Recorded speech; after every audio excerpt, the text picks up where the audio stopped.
gió mưa nơi thao lê chỉ phò ba mà nghe cho nhau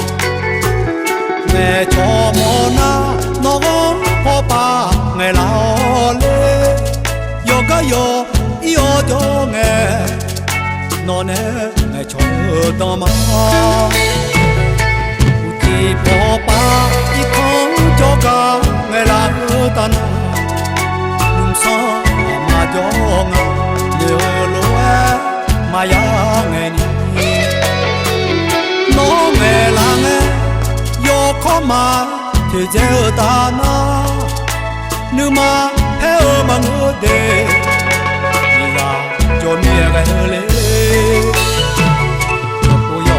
đen đi ra báo nè nghe là ta na yo mưa nghe cho néo nè để lệ nhà lệ nèo thế để cô nè pa yo có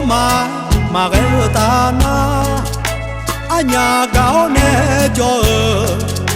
đi ra xin nhà cho mẹ anh nhà gạo nhưng sao ama xin nhà cho na mà pa yang nghe cho nga nữ cả gió nè cho con đi ngà nè nhiều lúa mi lúa nó nghe nhiều lo na naga khá đê là nghe chỉ có ba khá đê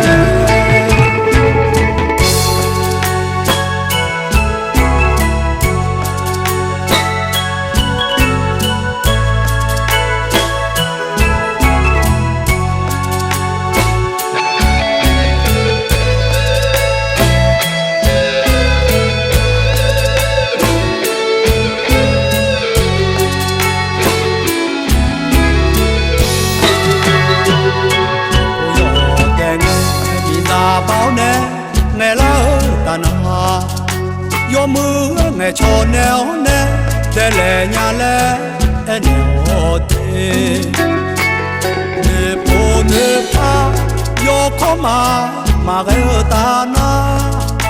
anh nhà gạo nè cho đi ra xin nhà cho mẹ anh nhà gạo nhưng sống mà xin nhà cho nó mà pa yang nghe cho nga nữ cả gió nè cho con đi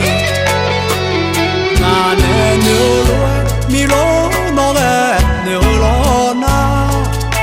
naga khá đê là nghe